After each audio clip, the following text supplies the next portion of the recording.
Hi, everyone. I'm Larry Buckland, pastor at Suncrest United Methodist Church. I want to welcome you to another episode of the Rev Rambles On. And we're excited today to have a special guest, Chase Harler. Everyone knows that has watched or listened to the Rev Rambles On. We talk a little bit about our faith. We talk about our community, and we talk about sports. We got all of that in this episode here. And so Chase Harler is now the new coach of West Virginia for TVT. No pressure. No. So Chase, I want to welcome you and thank you first of all for taking the time to do this, and we're excited to have you today. Well, thank you. I appreciate it. I'm excited to talk a little sports, a little faith, and see where else it takes us. Yeah, well, tell me, I want to make sure I get it right. You're from Wheeling, correct? Moundsville. Moundsville, okay. Thank that's you. important. I understand. Yes, Moundsville, and I went to high school in Wheeling, though. Okay, that's important because I grew up all the way in the southern part of the state in McDowell County, and so if I just say McDowell County, like a lot of people will do, then they'll say, well, where were you really from? Yeah. And I'll say, well, Kimball, and I went to Mount View High School, and a little bit of that be able to describe. So it's important to know. I'm glad I learned something today. Yep. Chase is from Moundsville, West Virginia. Correct. And last year's TBT was a little bit of a homecoming for you, being up at Wheeling for the games. But quickly, before we get to the TBT, tell me what brought you as a basketball player into school at West Virginia University? Yeah, like you mentioned, I am from Moundsville, so I grew up a diehard Mountaineer fan, like most West Virginians are. And I had aspirations to play at WVU, and when I was younger, that was the goal, but you never knew how attainable it was. And honestly, up until my freshman year, I dedicated my almost my life to wanting to become a Mountaineer. And after my sophomore year of high school, we won the state championship at Wheeling Central. Played AAU that summer, had a great summer, and actually WVU offered me a scholarship after my sophomore year of high school. A little bit later in the summer, I started picking up some other Division I offers throughout the summer, but came down here in August, beginning of August, for an elite camp. Prior to that, I had a conversation with Hugs, and the conversation was, let's get him down here and let's make him a Mountaineer. So for that camp. And I remember having a conversation with my parents. We're kind of figuring out what that means because Wheeling Central is a very small high school. I didn't want to have to leave. We didn't know if that conversation was going to be like, he can be a Mountaineer if he decides to go to a Huntington Prep or leave Central. But so we had those conversations, and luckily that didn't have to happen. We went up to his office after the camp, myself and my parents, and gave his recruiting spiel and said, we'd like to offer you a scholarship. And true story, I sat there for 10 seconds and didn't say a word. And my mom was kind of like, Chase, do you want to say something? And I was like, Coach, I want to verbally commit right now. And he's like, I was just like, I appreciate the enthusiasm, Chase, but you don't have to do that right now. Like, your scholarship will be there. I'm like, no, Coach, like, I want to be here. And so I was committed to WVU for my junior and my senior year of high school. But like I said, I think it was a mixture of the culture at WVU of just that grit and toughness and a blue collar, which I grew up being a part of, and just being a diehard fan was a perfect combination. A lot of people from outside of our great state of West Virginia don't always understand what it's like to grow up being a Mountaineer fan. I unfortunately don't have the athletic abilities that you have and others have, but I can tell you there are so many people that grow up doing it, and good or bad of it, the people of the state can rally around when something good is coming out of our university and our athletic teams, and it actually brings our state together. Oh yeah, absolutely. I mean, when the teams are doing better, it seems like the city of Morgantown's doing better, and the state seems like it's doing better. But yeah, I took great pride in, first of all, being a fan of WVU, and then representing the school while I was here, and then after graduating, continued to do so with things like West Virginia, and then my my personal life as well. That's awesome. Yeah. So part of playing at WVU in basketball, of course, we all know that there were good times, there were tough times. Yeah, very tough times. And so how did you go about facing the adversity of tough times? What helped you get through? Yeah, so I had a unique situation coming into WVU where, like I said, I wanted to be here. And I say this, but I'm so happy I came. Realistically, like the way the roster was made up and the year I was coming in and just all that, it probably didn't make sense for me to come here, to be honest. I mean, they had 5 guards in front of me that played the year before, essentially. And I was just, honestly, like, I don't remember even thinking about that.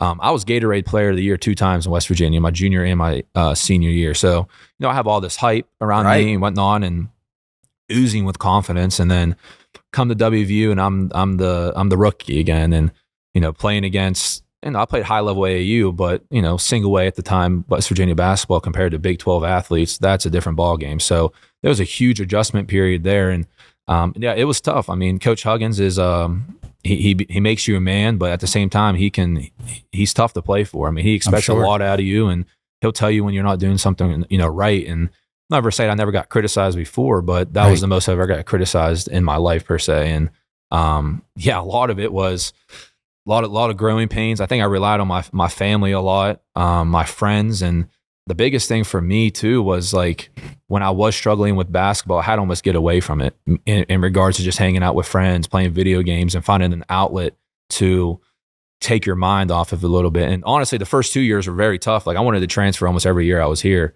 So happy I didn't, but just leaning on my family a ton to get me through those tough times. And I mean, looking back at it now, it was the greatest decision in my life not to leave, because at this point, I mean, probably nothing's going to be tougher than that. Yeah. Nothing can really faze me at this point in my life. You know what I mean? Exactly. Yeah. Even though it may have felt like when Huggins was after you, one thing that I, at least as a casual fan, can say is that you weren't the only one that was getting it. But you, in the moment, you feel like you are the only one. So that was my biggest downfall my freshman and sophomore year. I took everything so personal. Yeah. And I forget what player told me, but he told me early in my career, but it didn't really start to make sense until my junior or senior year, is listen to what he's saying, not how he's saying it. Hugs is not going to change for me or for anybody. He's just who he is. Exactly. That's fine. And he's been successful with that. But my junior and senior year, I could separate the two of what he was saying rather than just how he is saying it. And that's when I felt like my confidence came back up, and I could, I had a good junior and senior year here. Yeah. And what we found, at least all the way back to his other stops with Coach Huggins, his players come back. Oh yeah. And they love him. Oh my gosh. Yeah. So like you said, you wouldn't change a thing on who you've become as a man and as a basketball player. Absolutely. And it probably helped as far as, as your adversity, your faith, to be able to say, if I got through this, that builds your faith, and to be able to say, I can do that again. Yeah, absolutely. And like I say, I relied on my family a lot. My mom is a very faithful person, and, throughout those tough times was sending me, Bible verses or pictures and things like that. And, that definitely helps. There almost seems to be like a sense of peace when you lean into that more so. And probably my freshman and sophomore year, I didn't lean into that as much as I should have. And, my junior and senior year, I probably did more so. And that's why I felt more comfortable. And, even overseas, like I played 3 years in Europe, and, being by yourself for so much, like it's tough, and you have to, rely or lean into, prayer a little bit more. And, I might be guilty of when things are going good, maybe I don't give enough praise, and when things are going bad, I ask for help. And I'm trying to, as I get older, not to do that as much. And, when things are going well, to say thank you, you know what I mean? And because it's easy to pray when things are tough, you know what I mean? And I think a lot of people probably can relate to that. So don't beat yourself up. Yeah. As I get older, a little bit more mature, I'm trying to find a healthy balance between the two. Yeah, I think we all do. But recognizing that and self-aware is just so great. And that, I believe, when we, like you said, when you've cried out or prayed when things are going rough, then you're able to look and seeing how those prayers helped you. And I think we all mature a little bit. Yeah. And so those third and fourth years, when your mom was sending you things, it hit a different. Yeah. So I think my freshman and sophomore year, I was immature and almost afraid to ask for help in a way. Yeah. Even with God, I guess, just afraid to ask for help. And I think as I matured, like I mentioned before, like I do therapy like once a month. Yeah. I think that's the greatest thing anyone could ever do for yourself, because it's an unbiased opinion. It's it's an outlet. It's a safe place. Like, honestly, if I never did that, I probably couldn't have a conversation as in depth or talking about faith or talking about your feelings. Like there's no way I could talk about that 2 years ago. There's no way. I've been doing it for almost 2 years at this point. That's incredible, Chase. And I want to say, I hadn't even thought about going there with you bringing that up. how important is it for not only athletes, but all of us to be able to be aware of our mental health? Oh my gosh. Yeah. It's huge. I mean, it's you, what I mean? Like, if, and no one's really going to understand how you feel unless you are able to vocalize it. I'm not saying to everybody, but a safe space. And you say vocalize, that's tough to do too. You know what I mean? And that's something I've struggled with. I mean, I feel like everyone probably struggled with, especially as a male, you struggle with it a little bit more. Yeah. And, you have to be comfortable being a little bit vulnerable and be able to speak up about that and talk about that. And like I said, you don't have to go portray it to the world, but you have one or two safe spaces, and that's what I found. And it's, oh my gosh, it's made my life a lot healthier and easier for sure. Yeah, I can resonate with that. I remember the first time that I realized I needed to have someone to talk to. And even though I knew it internally and was ready to make that decision, when I said it out loud the first time, it was very emotional to say it out loud. I need help. And that's really what our faith's all about is acknowledging that we need community around us and family, community, whatever that looks like for all of us to have support. Yeah. So that's awesome. Well, make a little segue there as you've matured. Now you've got, I don't know if we can laugh or be serious, a bunch of mature guys, right? Yeah. So this is my, talking about TBT, correct? So this is my 4th year being involved. It's my 3rd year being involved. I played 3 years, I believe.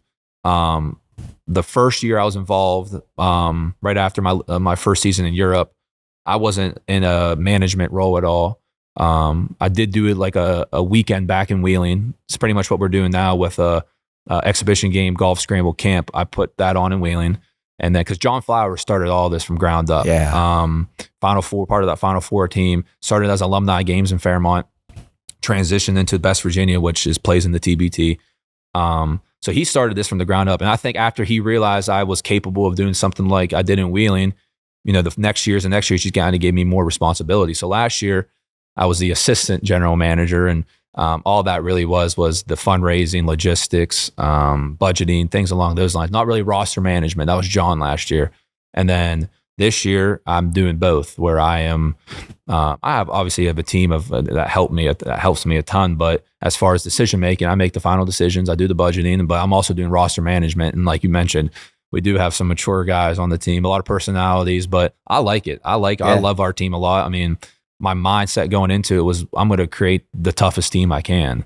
And, you don't have a ton of time to put in, offenses or stuff like that. So you have to rely on something, and we're going to rely on defense. And that's what our team is based off of. Absolutely. But at the same time, this is probably one of our best offensive teams we've had in the TBT. That's awesome. I think West Virginia basketball fans should be excited because what have we resonated with? I mean, we even coined a term, Press Virginia, off of our defense that we got to watch and enjoy. And so, well, tell me a few about some of the guys that you got playing this year. Yeah, so, I mean, one of my favorite guys I got back was Tariq Phillip. He was 6th man of the year. My freshman year, he was a senior, so that would have been like 2016 season. Heck of a player. Does everything really, really good. I mean, he's a leader, a floor general, and he hasn't played since, I believe, the first year we've been in the TBT. So to get him back was huge. And then I played with Sagaba Konate for 3 years, number 1 shot blocker at WVU, arguably one of the best in college basketball history. Devin Williams is back, Tavon Myers, Wesley Harris, Issa Ahmad, Taz Sherman. I'm probably missing, I'm trying to think of the WVU guys offhand. Jonathan Holton. I think those are all the WVU guys. And then we have 2 non-WVU guys, Xavier Bledson from Indiana State. That was our former coach James Long connection. And then arguably one of the best guards in the TBT, Marcus Keene, led the country in scoring his senior year at Central Michigan. But to get him was a huge pickup because he's that spark that essentially we can give him the ball and let him kind of do what he does. Yeah, it's going to be a lot of fun. I mean, last year I got to go, my son and I went up to Wheeling, and then we went the year before to Charleston. We've been just about every time it's played. The only time we didn't make it, I think, was when they played in Richmond. Yeah, that was the first year. Yeah, Very but you first know, year. there was a great West Virginia turnout. And I think that's why they transitioned into having a regional in West Virginia for the last, whatever it was, 3 or 4 years. Yeah. But Pittsburgh's not too far. Nope. And, West Virginia fans are known for invading the city of Pittsburgh. Yep. Yeah. I Backyard brawl, yeah. I joke that, I don't know anymore if Pitt can sell out a game unless West Virginia or maybe Notre Dame is playing. Yeah. And so we've got, this is just could be a little bit of a prelude for the football team going up on, I think, September 14th. Yeah. And so we can make that little small trip up. Yeah, because we're the 3 seed, they're the 2 seed. Obviously, not looking ahead. Both of us have to win, and we'll play against each other on Monday of that second round game. Yeah. Our first round game is not going to be a cakewalk. I mean, we're playing a team out of Philly, Brotherly Love Pro-Am. I looked their 4-2 career in the TBT. Yeah, so they got guys that a mixture of professional guys, so they can all play. I just think the biggest advantage we have is we can do things on the fly because all these guys played under Huggins and they have the same rules or in a reaction where if we're gonna go double ball screen, we know the weak side guys have to come over. That's instinct. We don't even have to teach that. You know what I mean? That's the advantage we have where a team that they just put together, they almost have to stick to one thing because if they start trying to change too much, they're not going to have the chemistry to do it. So that's what I'm saying. That's my goal was to have as many WVU guys as possible. And we have 8 and we have 2 non-WVU guys, which I know they're great guys and they're going to be great assets. Additions. They're going to be great assets to our team. Absolutely. Are we still going to see those that leaping ability of Konate to be able to? I think so. I don't think he's lost that.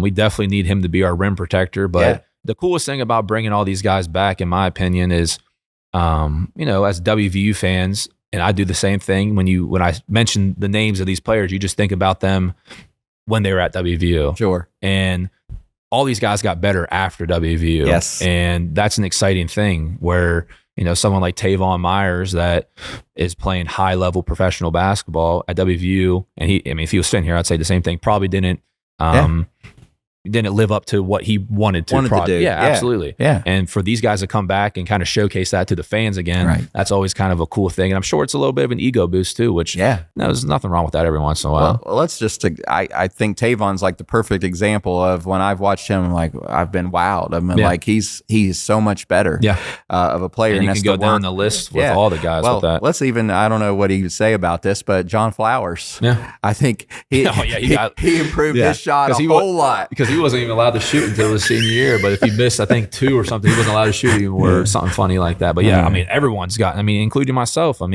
My senior year at WVU, I was more of just a defensive glue guy, shoot when I was open, nothing crazy. But, overseas, I got to expand my game because I was expected to do more. And, I'm hoping we can translate a little bit of that mindset of where, you're overseas, you're essentially the man, kind of go in reverse order at WVU, you play a role.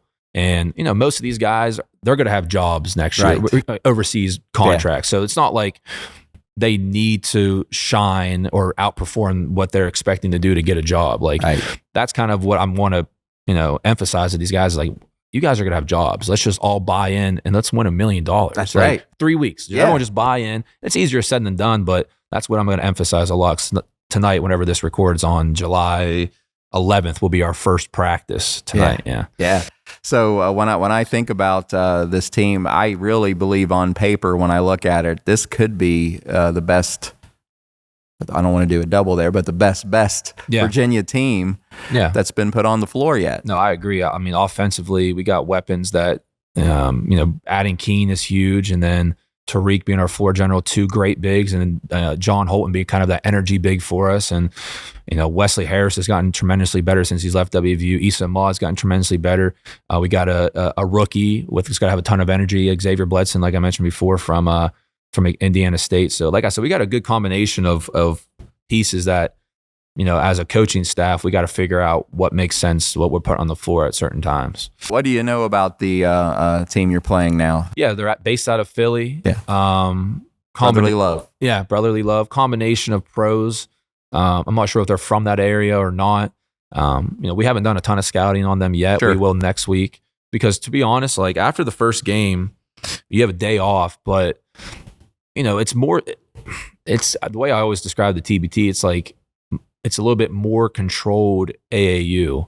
When you think of AAU basketball, travel basketball, you don't have a real scouting report of or plays that they're going to. Obviously, we'll do our due diligence, but for the most part, it's just personnel. Like this player likes to go right, so make him go left. This player is a catch and shoot guy, make him dribble. Okay, we know that. Things like that are more important than, they're going to run this set at this, you know what I mean? Stuff like that. And am I wrong? Basketball players know other basketball players. Yeah. So somebody on your team's going to know or have played with or know a little bit about the other players on the other teams. Absolutely. Absolutely. And I think that, that translates into what we're trying to do, where as a coach and my coaching staff, we've had conversations where, we don't want to make this overcomplicated. We have good players. We want to put them in actions where they can decide if they're going to back cut, if they're going to come off a down screen, if they're going to curl it, if they're going to reject it. Like, we want our players to make plays because like we've said for the last 2 or 3 minutes, it's players that have to make plays in this. It's just like AAU, you know what I mean? It's not a ton of structured basketball, Right. So, but it'll be interesting for sure. My thought is that one of the hardest things that your job is going to be is, as you said, they're all professionals. Yep. So everybody's going to want to play. Yep. And that's why I did a 10-man roster instead of usually a 12 or 13 to make that a little bit easier on myself. And, when we first kind of transitioned to this, the biggest thing is guys have to buy in. Yeah. And what more motivation do you have to buy in than $1 million? Right. You know what I mean? It's not like we're playing for $100. Like each one of these guys' cut will be anywhere between $60,000 to $80,000. Yeah. And money is a motivator. Yeah. And especially for a 3-week tournament, Yeah. But like I keep mentioning, it's much easier said than done. So we'll see if we can get that. And then when you get some of those West Virginia fans in there and making some noise, then I believe, especially those who have played here, that pride will resonate again, and remember that I know Coach Huggins talked about that you're playing for a lot of other people. 1.8 million. But that's actually a great point, because we have no West Virginia native guys on the team, because usually we have myself or Logan Rout from Cameron or Nate Adrian. He's been a part of it too. So when these guys come back, I said this on a previous interview, when these guys come back and put on the Mountaineer, the Best Virginia, the blue and gold again, like I'm telling you, like that means something to them. And one of the things for me as a general manager, what I like to do is, obviously we have to fundraise to have this team, and that's no secret, but we also like to try to get out in the community as much as possible. That's why we're doing an exhibition game, free admission. We're doing a golf scramble. The guys will be hanging around golf carts, messing around, doing celebrity. Go ahead and tell us about those. Maybe somebody's listening or watching can support. Yeah, so July 12th, Buckhannon, West Virginia, at the high school down there, we're having a free exhibition game, July 12th, Friday. July 13th, we're having a golf scramble, 9 a.m. at Lakeview in Morgantown. Like I mentioned, the team will be there hanging out, doing some celeb shots or whatnot. But my personal favorite thing we do is on July 14th, Sunday at Milan Park, 1 to 4 p.m. is our youth camp.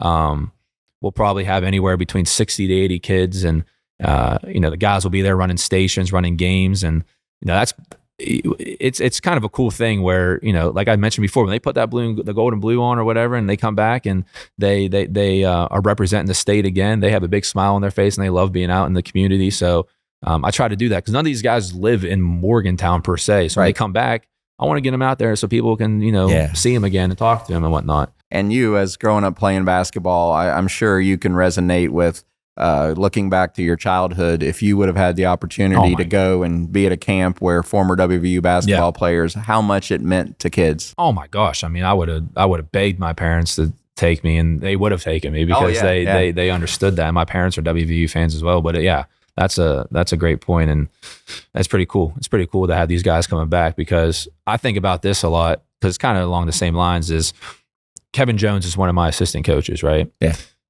When I was a kid, Kevin Jones was my hero.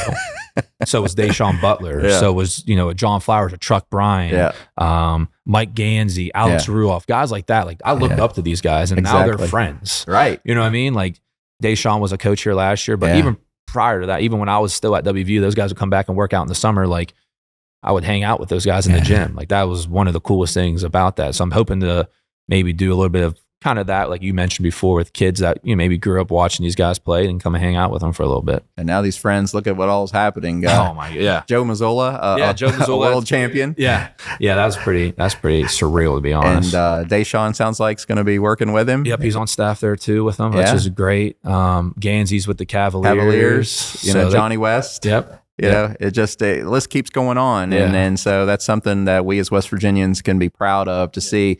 And the way it's said is, whether you were born here or not, once a Mountaineer, always a Mountaineer. Always a Mountaineer. Yeah. And so I'm just so excited about it. I've even got, let's see here, I got to show the cameras here. My son's got his jersey ready. Yeah.